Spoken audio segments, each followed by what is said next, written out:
A plane carrying 239 people took off on a clear night in 2014 and vanished. No mayday call, no wreckage, no explanation. It simply disappeared from the face of the earth, and the world has been searching ever since. To understand why this disappearance shocked the world so deeply, you need to understand what kind of aircraft we are talking about. The Boeing 777-200ER is not just any plane. It is one of the most advanced commercial aircraft ever built. Triple redundant hydraulic systems, fly-by-wire flight controls, automated diagnostics that can detect and report mechanical faults in real time. Airlines trust it with their most important routes. Passengers trust it with their lives. In nearly 2 decades of commercial service before 2014, no Boeing 777 had ever been lost due to a structural failure. It was, by every reasonable measure, a flying fortress.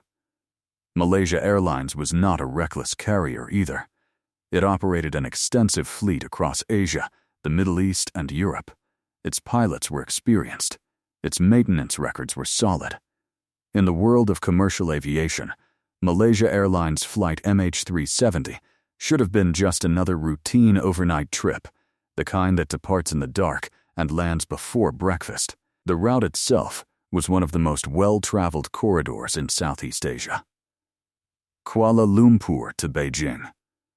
A journey flown hundreds of times a year. Air traffic controllers knew it by heart. Radar systems along the route were active. The skies were clear. Now let us talk about the man in the left seat. Captain Zahari Ahmad Shah was 53 years old. He had logged over 18,000 hours of flight time across a career spanning nearly 3 decades. He was the kind of pilot who did not just fly for a paycheck, he flew because he loved it. He ran a personal flight simulator at home. He posted videos online discussing aviation systems. Colleagues described him as thorough, calm, and deeply knowledgeable. Beside him sat First Officer Farik Abdul Hamid, 27 years old and recently engaged.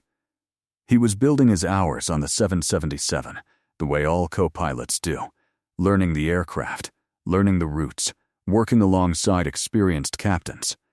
Behind them in the cabin, 227 passengers settled in for the 6-hour journey, a large group of Chinese nationals heading home.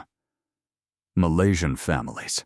A team of 20 engineers from an American semiconductor company called Freescale Semiconductor, business people, students, travelers, ordinary people on an ordinary night. At 12:41 am on March 8, 2014, Malaysia Airlines Flight MH370 pushed back from Gate C1 at Kuala Lumpur International Airport. 1 minute later, it lifted into the sky. Nobody on the ground had any reason to think they would never see it again. For the first 38 minutes, the flight was completely normal.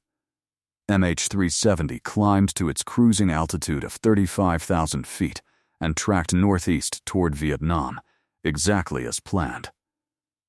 Air traffic controllers monitored the blip on their screens without concern. The pilots made standard radio check-ins. Everything was on course, on time, and unremarkable. Then, at 1:19 am, the Kuala Lumpur air traffic controller made his final transmission to the aircraft. Malaysian 370, contact Ho Chi Minh, 120.9. Good night. From the cockpit came a calm, professional reply, most likely the voice of First Officer Farik Abdul Hamid. Good night. Malaysian 370. Those were the last words ever heard from MH370. 60 seconds later, the plane's transponder went dark. The transponder is the device that broadcasts a plane's identity, altitude, and position to civilian radar systems on the ground. It does not switch off by itself. It does not fail silently without triggering alerts. Turning it off requires a deliberate series of actions in the cockpit. Somebody on that flight deck reached out and turned it off, manually, intentionally, at the exact moment the plane was crossing from Malaysian to Vietnamese airspace, right in the gap between 2 controllers. The timing was not accidental. With the transponder off, MH370 vanished from civilian radar screens. Vietnamese controllers waited for the plane to check in. It never did. They tried to contact it. Silence. They notified Malaysia. Malaysia notified the airline. Hours passed in confusion and bureaucratic uncertainty before a formal search and rescue operation was launched, nearly 6 hours after the plane went dark. But here is where the story takes its first truly chilling turn. Malaysian military radar, which operates independently from civilian systems and does not rely on transponder signals, continued tracking a primary radar return consistent with MH370, and what it showed was extraordinary. The plane did not continue northeast toward Vietnam. It turned. A wide, deliberate arc back over the Malaysian peninsula, flying west across the country it had just departed, then northwest out over the Strait of Malacca. It climbed. It descended. It navigated between known waypoints with precision. Whoever was flying this aircraft knew exactly what they were doing. Then the military radar lost it too, somewhere over the Andaman Sea. For a moment, it seemed the trail had gone completely cold. The world was searching the South China Sea, where the plane was supposed to be, and finding nothing but open water. Then came the breakthrough that rewrote the entire story. A British satellite company called Inmarsat revealed something that nobody had thought to check in the early chaos of the search. Their satellite, positioned 22,000 miles above the Indian Ocean, had been receiving automatic electronic handshakes from MH370's onboard communication system, faint, automated pings, sent at regular intervals throughout the night, long after the plane had disappeared from every radar screen on Earth. The plane had not crashed at 1:21 am. It had kept flying. For 7 hours and 38 minutes after that final radio call, MH370 was airborne over the ocean, pinging a satellite in the dark. Inmarsat's engineers worked for days on a calculation that had never been attempted in aviation history, using the timing and the frequency shift of those satellite pings to determine which direction the plane had been traveling. The mathematics pointed south, deep south, into the most remote and hostile stretch of ocean on the planet, the southern Indian Ocean, thousands of miles from the nearest coastline, beneath some of the fiercest storms on Earth. The search zone shifted overnight. The largest aviation search in history relocated to a place where ships took days just to reach the area. They searched for months. Then, years. On July 29, 2015, 515 days after the disappearance, a beach worker on the French island of Réunion, far out in the western Indian Ocean, found a piece of an aircraft wing lying in the surf, 2 meters long, barnacle-covered, worn smooth by the sea. A flaperon from a Boeing 777. Serial numbers confirmed it. This came from MH370. Over the following year, more pieces washed ashore across eastern Africa and the islands of the Indian Ocean. Wing panels, seat cushions, fragments of the cabin interior, each piece carried by the currents from somewhere far out at sea, somewhere the plane had broken apart in the water. But the cockpit, the black boxes, the answers? The ocean has never given those back. In the years since MH370 vanished, investigators, engineers, former pilots, government officials, and millions of ordinary people have tried to answer the same question. What happened? Several serious theories have emerged, and the truth is, none of them can be fully proven. Not one. The first and most widely accepted theory among official investigators is that Captain Zahari deliberately caused the disappearance. According to this theory, he used his knowledge of the aircraft's systems to depressurize the cabin, either incapacitating or killing everyone on board, then flew the plane on autopilot into the southern Indian Ocean until the fuel ran out and it descended into the sea. The theory is supported by the deleted simulator data recovered from Zahari's home computer, files showing practice routes over the southern Indian Ocean, with a final glide toward a remote endpoint in the water.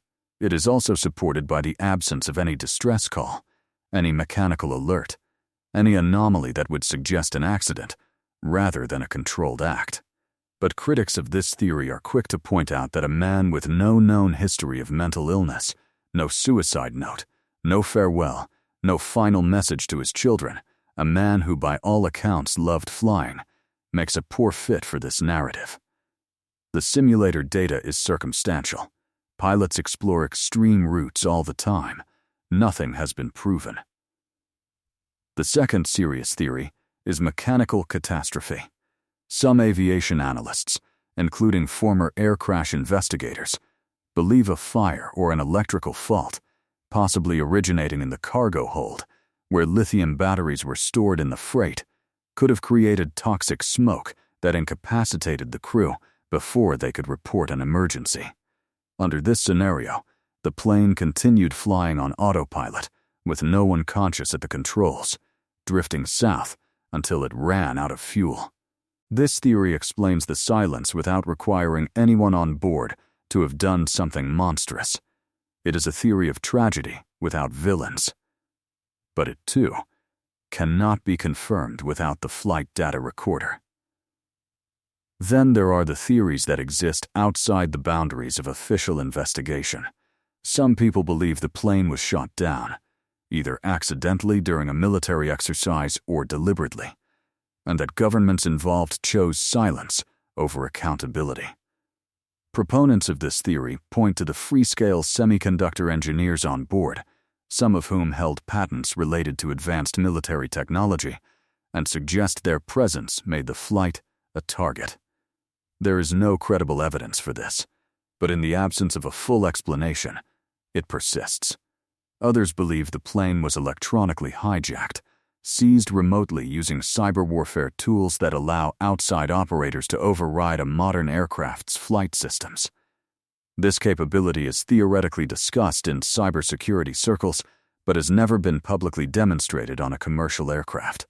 Others still have gone further, suggesting the passengers are alive somewhere, that the plane landed on a hidden airstrip, that a cover-up involving multiple governments has successfully hidden the truth for over a decade. These theories require a scale of coordinated deception that strains all credibility. And yet, they spread, because the alternative, that a plane simply vanished and nobody knows why, feels even more impossible. Here is what investigators do know. Somebody or something turned off the transponder at a precise and strategic moment. The plane made deliberate navigational turns that were not consistent with an emergency or a loss of control. It flew for over 7 hours on a path that took it further from land, further from rescue, further from any possibility of being found quickly. And when it finally ran out of fuel and fell into the sea, it fell in one of the only places on Earth where finding it would be nearly impossible. Whether that was the act of a human being who planned it, or the cruel accident of a failing aircraft that happened to follow autopilot settings into oblivion, we do not know. In 2018, the private search company Ocean Infinity combed 112,000 square kilometers of the southern Indian Ocean seafloor using the most advanced underwater technology available. They found nothing. In 2023, independent analysts suggested the true crash site may lie in a zone further north than any previous search. No new search has been funded. The black boxes are out there, in roughly 4 miles of water, in the most remote ocean on Earth.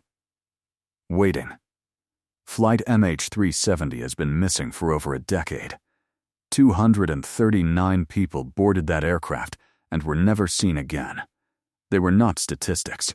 They were a mother with an infectious laugh, a pilot who posted aviation videos because he genuinely loved the sky, 20 engineers who probably had families waiting at home with dinner on the stove, people with names and voices and lives that were simply erased from the world one night without explanation. Grace Nathan, who lost her mother Ann Daisy on that flight, has spent years refusing to let the world forget. She has stood in front of cameras and governments and airline executives and said the same thing over and over. We deserve to know what happened. She is right.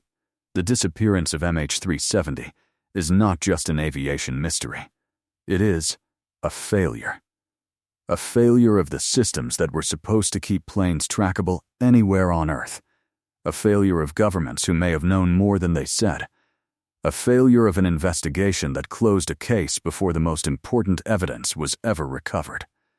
The ocean is deep, and it is patient. But so are the families. If this story moved you, share it. Not for the algorithm, for the 239 people who got on a plane one night and were never brought home. They are still out there. And somebody should be looking.